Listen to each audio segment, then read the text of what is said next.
ಹಿರಿಯರು ಒಂದ್ ಮಾತನ್ನ ಹೇಳ್ತಾರೆ, ಏನಪ್ಪಾ ಅಂತ ಹೇಳಿದ್ರೆ, ಹುಟ್ಟು ಉಚಿತ ಸಾವಂತೂ ಖಚಿತ, ಆದ್ರೆ ಹುಟ್ಟು ಸಾವಿನ ನಡುವಣ ನಾವ್ ಏನ್ ಮಾಡ್ತೀವಿ ಅದು ಮಾತ್ರ ಶಾಶ್ವತ ಅಂತ.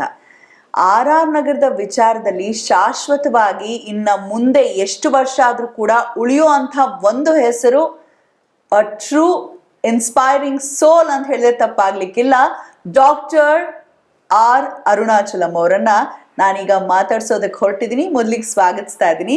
ಸರ್ ನಮಸ್ಕಾರ. ನಮಸ್ಕಾರ ಮೇಡಮ್. ತುಂಬಾ ಖುಷಿ ಅನ್ನಿಸ್ತಾ ಇದೆ, ಯಾಕಂದ್ರೆ ಆರ್ ನಗರಕ್ಕೆ ಬಂದ್ರೇ ಒಂದ್ ರೀತಿಯ ಪಾಸಿಟಿವ್ ವೈಬ್ರೇಷನ್ ಕ್ರಿಯೇಟ್ ಆಗುತ್ತೆ ಸರ್.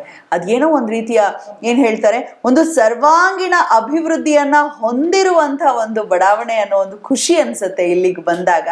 ಸದಾಶಿವ ನಗರದಲ್ಲಿ ಇದ್ರೆ ಅದೊಂದ್ ರೀತಿಯ ಪ್ರತಿಷ್ಠೆ ಅನ್ನೋ ಫೀಲ್ ಆಗ್ತಿತ್ತು ಹಿಂದೆಲ್ಲ. ಈಗ ರಾಜಧಾನಿ ಬೆಂಗಳೂರಿನಲ್ಲಿ ಎಲ್ಲರೂ ಇಷ್ಟಪಟ್ಟು ನೆಲೆಸೋದಕ್ಕೆ ಆಯ್ಕೆ ಮಾಡೋ ಅಂಥದ್ದು ಯಾವ ಜಾಗಪ್ಪ ಅಂತ ಹೇಳಿದ್ರೆ ಅದು ಆರ್ ನಗರ ಅಂತ ಹೇಳಲಾಗತ್ತೆ. ಅದರ ನಿರ್ಮಾತೃ, ಅದರ ಜನಕ ತಾವು. ಸೊ ಮೊದಲಿಗೆ ತಮ್ಮನ್ನ ಕಾರ್ಯಕ್ರಮಕ್ಕೆ ಸ್ವಾಗತಿಸ್ತಾ, ಈಗ ಆರ್ ನಗರ ವಿಚಾರದ ಬಗ್ಗೆ ತಿಳ್ಕೊಳ್ಳೋಕ್ಕೂ ಮುನ್ನ ನೀವು ಮೂಲತಃ ಎಲ್ಲಿಯವರು, ನಿಮ್ಮ ತಂದೆ ತಾಯಿ ಯಾರು, ನೀವು ಹುಟ್ಟಿ ಬೆಳೆದಿದ್ದು ಎಲ್ಲಿ, ಮತ್ತೆ ನಿಮ್ಮ ವಿದ್ಯಾಭ್ಯಾಸದ ಕುರಿತಾಗಿ ತಿಳಿಸ್ಕೊಡ್ತೀರಾ? ನಾನು ಬಂದು ಬೆಂಗಳೂರಲ್ಲೇ ಹುಟ್ಟಿದ್ದು, ಬಟ್ ಬೆಳೆದಿದ್ದು ಬಂದು ನಾನು ಮೈಸೂರಿನಲ್ಲಿ. ಸಾಂಸ್ಕೃತಿಕ ನಗರಿ. ಓದಿದ್ದೆಲ್ಲ ಮೈಸೂರು. ನಾನು ನನ್ನ ಎಜುಕೇಷನ್ ಪೂರ ಬಂದು ಮೈಸೂರಿನಲ್ಲೇ ಓದಿದ್ದು. ಅದಾದ್ಮೇಲೆ ನಾನು ಒಂದು ಸೆಂಟ್ ಫೇಮಸ್ ಕಾಲೇಜಲ್ಲಿ ಓದಿ ಸ್ವಲ್ಪ ನನಗೆ PUC ಪಾಸ್ ಆಗೋಕ್ಕಾಗಲಿಲ್ಲ. ಅದಾದ್ಮೇಲೆ ನಾನು ITIಗೆ ಹೋದೆ. ITIನಲ್ಲಿ ಆಟೋಮೊಬೈಲ್ ಟ್ರೈನಿಂಗ್ ಮಾಡಿ ಆಮೇಲೆ ಮೈಸೂರು ಐಡಿಯಲ್ ಜಾವಾನಲ್ಲಿ ಕೆಲಸಕ್ಕೆ ಸೇರಿ ಅಲ್ಲಿ ರೇಸರ್ ಆಗಿದ್ದೆ. ಅದಾದಮೇಲೆ ನನಗೆ ಸೆಂಟ್ರಲ್ ಗೌರ್ಮೆಂಟಲ್ಲಿ ಜಾಬ್ ಸಿಕ್ತು BML ಅಲ್ಲಿ. ಸೊ ಅದನ್ನು ಬಿಟ್ಟು ನಾನು ಕೆಲಸಕ್ಕೆ ಈ ಕಡೆ ಬಂದೆ, ಬೆಂಗಳೂರಿಗೆ ಬಂದೆ. ಫಸ್ಟು KGF ಅಲ್ಲಿ ಅಪಾಯಿಂಟ್ಮೆಂಟ್ ಆಯಿತು, ಟ್ರೈನಿಂಗ್ ಆಯಿತು. ಟ್ರೈನಿಂಗ್ ಆದಮೇಲೆ ಬೆಂಗಳೂರಿಗೆ ಬಂದು ಅಪಾಯಿಂಟ್ಮೆಂಟ್ ಆಗಿ ನಾನು ಬೆಂಗಳೂರಲ್ಲಿ ನೆಲೆಸಿದ್ದೀನಿ.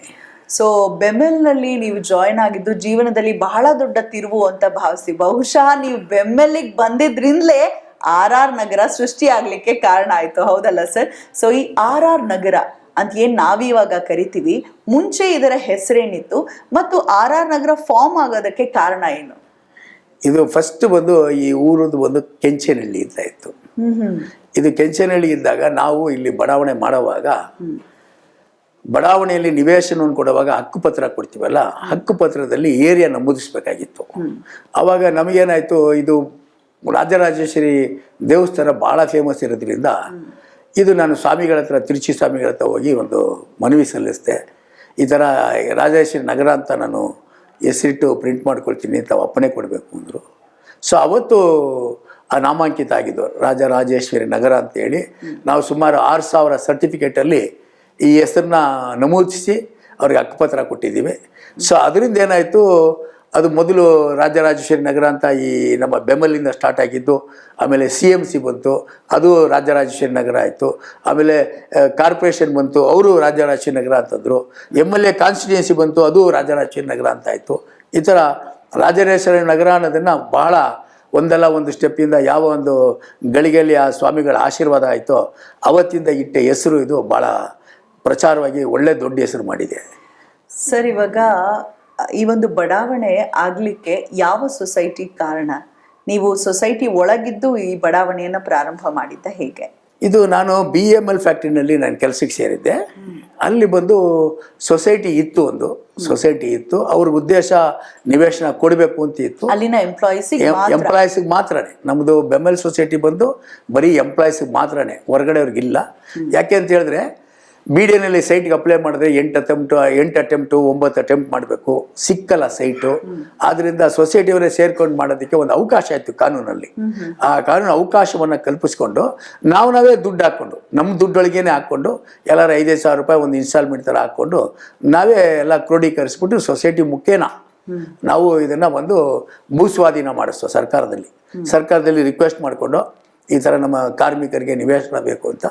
ಸೊ ಅದಕ್ಕೆ ಅವರು ಭೂ ಸ್ವಾಧೀನ ಮಾಡಿಕೊಟ್ರು. ಈ ಕೆಂಚೇನಹಳ್ಳಿ ಇಲ್ಲಿದ್ದಂಥ ರೈತರ ಹತ್ರ ನೀವು ಆ ರೈತರ ಹತ್ರ ಈ ಜಮೀನು ಇಲ್ಲೆಲ್ಲ ಎಲ್ಲಿತ್ತ ಇದೆಲ್ಲ ಬಂದು ಇದು ಜಮೀನೆಲ್ಲ ಬಂದು ಅಲಿಗೆ ಒಡರಳ್ಳಿಗೆ ಸಂಬಂಧಪಟ್ಟಿದ್ದು.